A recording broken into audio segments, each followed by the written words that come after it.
Hello, hi guys! Magandang hapon sa inyo lahat. This is Chief Masagari Channel, a faith healer, also a tarot reader. So ngayong hapon, natatagan natin na nagsabihin sa iyo ng ating mga gabay.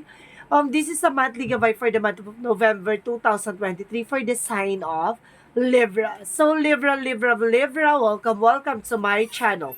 Ano kayang messages, advisors ng Spirit Guides ang ating masasagap for today's video? Kano naman kayang energy or kaganapan sa buhay ng mga Libra signs ang ating mga hagilap. So guys, this reading is a general reading lamang, hindi lahat makaka-resonate. Kung na lamang po makaka-relate sa inyo, comment down below kung kaninong energy ang ating nasagap. And of course guys, maraming salamat sa walang sawang pagsuporta sa aking channel. Lalong-lalo na hindi nag-i-skip ng ads na way pagpalain kayo ng Diyos at may kapal. Siksik diglig na gumapaw ang bumalik sa inyong biyaya. So guys, eto na. Kumapit ka na dahil ito na mensahe sa'yo ng ating mga gabay.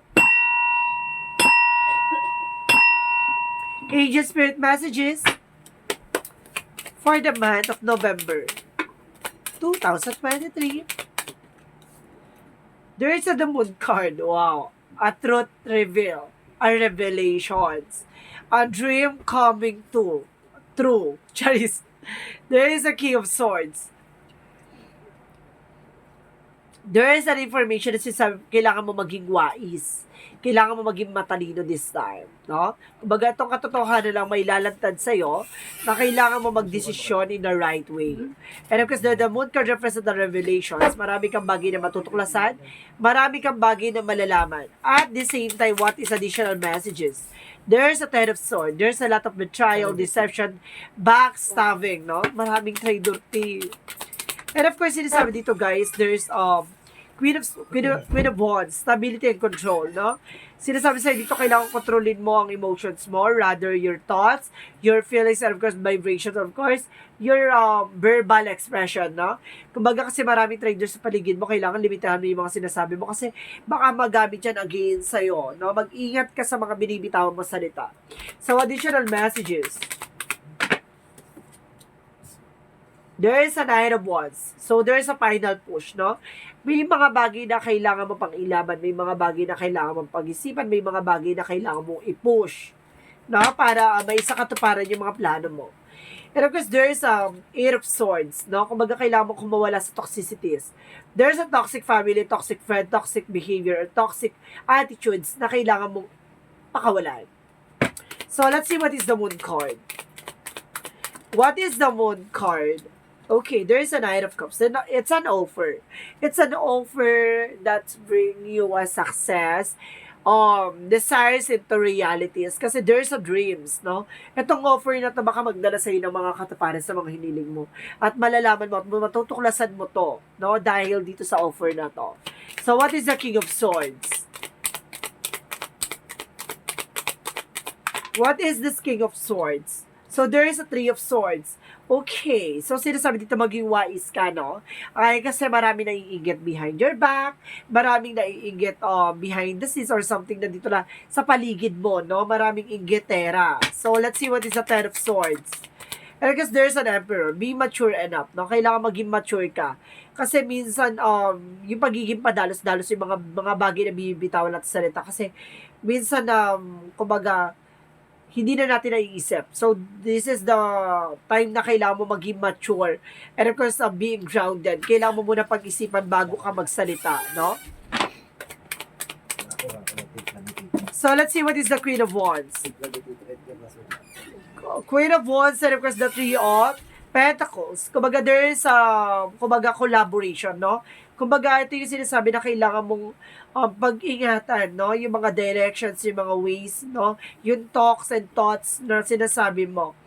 Kasi, kumbaga, kailangan mo maghinay-hinay, no? So, let's see what is the Knight of Wands. There's an Empress card, a revert, a renewal, no? Magkakaroon ka ng bagong simula dito, or bagong negosyo, or bagong trabaho. And of course, there's Seven of Cups. There's a lot of opportunities, maraming opportunities, or maraming confusion, no? Maraming nang gugulo behind your back, maraming taong gusto kang guluhin. There's a toxicities around you talaga. So let's see what is the Moon card and of course the Knight of Cups. What is the Knight of Cups and the Moon card? There is a Four of Wands, a celebration, a homecoming, no? Merong wedding at the same time, no? Or binyag. May celebration dito na it's an offer that truth reveal, no? Maraming matutuklasan at malalaman. So there's King of Swords and the Three of Swords. Okay, additional messages. And I guess there's the lovers. Wow. So, marami na inggit sa'yo, no? Kumbaga, may lihim na may inggit or something na, kumbaga, selos or insecurities. No? Kaya kailangan maging wise at least to ka dito, no? So, what is the Ten of Swords and the Emperor? So, there is a Six of Swords. So, ibig sabihin dito, guys, there's a transition, no? Kumbaga, baguhin mo na yung dati mong attitudes or baguhin mo na yung dati mong ginagawa, no? O yung perspective, brother, no? Or mindset na kailangan mo nang baguhin. Para hindi ka na nababackstab or na sasabotage. So, what is the Queen of Wands and the Three of Pentacles? There's a judgment, a wake-up call, no? Kumbaga, there's an awakening or something, a red flags. Kaya pala there's a signs or so there's a signs of synchronicities na hinahatid sa'yo ng angel spirit. So, ibig sabihin dito, kumbaga, ito yung magdadala sa'yo ng stability and control. So, let's see what is Knight of Wands and the Empress card. And of course, there's a Two of Wands. So, there's a two-part, no? There's a two ways or something na both side of situation, no? Kumbaga, magkakaroon ka ng renewal or bagong trabaho or bagong negosyo, no? Let's see what is Eight of Swords and the Seven of Cups. And because there is a Five of Pentacles, so ibig sabihin mag-ingat-ingat ka dito. Ginugulo ka nito, maraming toxicities kasi gusto ka nito mahirapan. Gusto ka nito magipit, gusto ka nito maubos lahat ng finances mo. No? Mapanggulo. So let's see what is the outcome. So there is a Knight of Wands. Slow and steady. Kailangan mong kumalma, panatiling kalmado. And of course, there's an Eight of Wands. There is a fast communication or fast movement. And of course, there's a Two of Cups. A partnership, a unified love. And of course, there's a Queen of Cups. Ang healing. Magkakaroon ka ng healing in all aspects. Financial, love, life, career. And of course, your health. No? Kailangan magkaroon ka ng, kumbaga, control sa sarili mo. Kasi minsan, yung mga bagay-bagay na ginagawa natin, even yung thoughts, or yung, kumbaga, makipag-usap, no? Sa mga tao sa paligid natin, minsan, nagiging magaang yung loob natin. Kumbaga, pati yung mga sikreto na sasabi, yung mga bagay na hindi naman dapat kinukwento, dapat, kumbaga sinasarili mo na yon. Kasi kung nagkakaroon ng way para masambutahi ka, no? So, let's see what is the Love Oracle card. Let's see what is the Love Oracle card. Okay, there is a heart with a key. So, there is a perfect talaga, no? Perfect combination talaga dito na may something, kumbaga, may susi, no? May susi na may matutuklasan ka dito. And because there's an abandonment issue.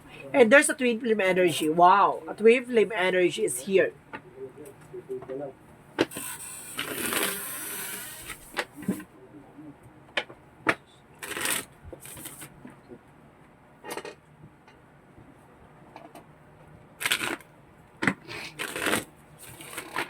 Let's see what is a yin and yang oracle card.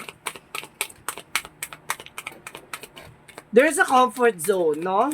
Shadow side. So, there is, kumbaga sinasabi sa'yo dito na kailangan mong kumawala sa bagay-bagay or kinakatakutan mo. Or, there's a regret, no? May mga bagay na, kumbaga panghihinayang or pagsisisi. So, sinasabi sa'yo dito na kailangan mo na pakawalan yan. And because there is a soulmate reunion. May soulmate talaga dito, twin flame and soulmate connection meron dito. So, let's see what is a chakra. Abundance is in your way. Wow, magkakaroon ka ng kasaganahan dito, T. And because there's a completion, may mga bagay na kailangan mong gawin hanggat hindi pa huli ang lahat, no? And because there's, oh my God, may soulmate connection talaga, oh. And because there's an isolations, no? Kumbaga, kailangan mong kumawala sa mga negativities.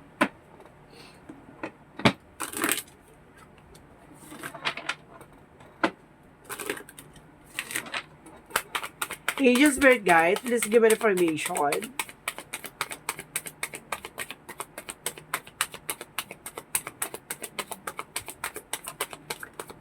Okay, sinasabi dito, weight of the world. So, ito yung sinasabi na kailangan mo mag-set ng boundaries at kailangan mo i-let go, no? Yung mga bagay-bagay na alam mong hindi mo naman kayang bitbitin. And of course, sinasabi sa'yo dito na there's a star keeper. And of course, sinasabi dito, staying grounded. Na kung ano man na meron ka, panatiliin yan, no? Additional messages. And of course, there's adversity. I-accept mo yung challenges sa lahat ng bagay, no? Yung mga bagay na natututunan mo, i-accept mo yan. And of course, there's a balance. Kailangan mo maging balance. Additional messages. There's a family, or some of you, there's a family-oriented, no? Or counseling. Sinasabi dito, kumbaga, kailangan mo makinig sa mga advices. And of course, there's an oracle card. Kumbaga, there is a premonitions na may mga bagay na nakikita ka na mangyayari sa hinahanap. Or may mga, kumbaga, alam mo na yung magiging possibilities. Ganon. So, let's see what these are kang Raphael messages. And of course, sinasabi dito, there's a laughter is the best medicine. So, some of you, kailangan mo rin tumawa, no? Hindi puro lungkot-lungkutan. No? Hindi pwedeng seryoso-seryoso masyado. Kailangan din natin na kahit paano, di ba? Libangin at aliwin mo yung buhay mo. There's a woman holding a coin. So, some of you marunong ka humawak ng finances if you are women. If you are a man, so sinasabi dito, yung asawa mo or partner mo, baka marunong humawak ng finances. And of course, they're walking away. Kailangan mo talagang tumalikod o kumawala sa mga negatibo or toxicities. No? May toxic talaga dito. Additional messages for this Montology. Montology. Your dreams need a practical plan. So, kung gusto mo may sa katuparan yung plano mo, kailangan mo maging practical, no? Magtabi, mag-invest, no? And of course, it's time to release negativity. Kailangan mo talagang pakawalan tong negativity. Toxic. Maraming toxic talaga around you. So, let's see what is a Jesus loving quotes. My Father, which is, my Father give you the true bed from the heaven. Ibig sabihin dito, ibibigay sa'yo ni God kung alam niya makakabusog sa'yo at makakatulong sa'yo in the near future. No? Hindi yan iyahain sa'yo ni God kapag alam niyang hindi makakatulong sa'yo. Kaya minsan may mga bagay or karanasan tayo sa buhay natin or nararanasan natin or excuse me, or experiences, no? Na minsan, kumbaga nagtatanong tayo, bakit ganito, bakit ganyan? Kasi, yan yung way ni God, no? Para, kumbaga, mag-grow ka bilang isang tao. At the same time, sinasabi dito, there's an astral travel. Some of you mayroong abilities na kaya mong malaman yung mangyayari sa hinaharap. Or yung mga nangyari sa nakaraan, ganon. So, let's see what is a Jesus, Archangel Michael. Archangel Michael's sense of humor. So, kailangan mo daw ng kahit pa paano yung dito, yung tignan mo yung both side of situation, kailangan mo pa rin panatiliing optimistic or positive, no? Kahit na alam mong binabato ka na ng mga challenges, of course, ng mga responsibilities or conflict, kumbaga, kaya mo pa rin umiti. And of course, have confidence, no? Kumbaga, magkaroon ka ng confidence sa sarili mo na kaya mo nagpasan at kaya mong higitan yung mga bagay na nangyayari. So, let's see what is the Romance Angels. Calling in your soulmate. There's a soulmate connection talaga. Oh my goodness. My God. There is a twin flame and soulmate connection is here. What is the angel's number? There is a 333. So, sinasabi dito, you are being called upon to use your spiritual gift. As a light worker assisting all of the humanity, live your truth to be a positive light to others. Ibig sabihin ko yung magsisilbing kaliwanagan, no? Kumbaga, you are also an attitude of optimistic, no? Kumbaga, sa lahat ng bagay, positibo ka. Kaya nakakapag-attract ka ng mga good energy. So, let's see what is the messages of life. Trusting. So, sinasabi dito, today, I trust in God no matter what happened as my day unfold. I remember to remain in the harmony. And I will keep my focus on God, love for me in this way. I will minimize drama and increase my inner spiritual strength. See? Kumbaga, nagtitiwala ka na kay God. No? Kumbaga, binabawasan mo na yung kadrama sa buhay mo or ego. Kumbaga, hinahanapan mo na kagad ng solusyon, hindi ng komplikasyon, no? Kumbaga, alam mo na kagad yung magiging kahihinatnan or yung magiging possibilities ng lahat ng bagay. Kumbaga, nagiging handa ka na kagad, no? Kumbaga, hindi ka na basta-basta bumabase dun sa kung ano man yung, kumbaga, yung hirot or sakit na nararamdaman mo or yung mararanasan mong paghihirap. Kumbaga, handa ka ng talagang sumagasa dun sa pangyayari na yan. Kumbaga, handa ka ng lumaban, no? Kumbaga, handa ka na matuto at handa mo na tanggapin yung mga bagay na para sa'yo ay para sa'yo. So, sinasabi sa'yo dito, in God perfect time, nagtiwala ka. Kung ano man plano ni God, kung ano man ibibigay sa'yo at ihahain sa'yo, kainin mo. Kasi yan yung bagay na magbibigay sa'yo ng growth and expansion. So, guys, this is monthly gabay for the month of November 2023 for the sign of Libra. This reading is a general reading lamang, hindi lahat makaka-resonate. Kunin lamang po ang makaka-relate sa inyo and comment down below kung kaninong energy ang ating nasagap. Maraming salamat sa walang sawang pagsuporta sa aking channel. Lalo-lalo na hindi nag-skip ng ads. Naway pagpalain kayo ng Diyos at may kapal siksik tigdig nag-uumapaw. Manumbalik sa inyong biyaya. So guys, maraming salamat and see you in the next video. Bye-bye and babush!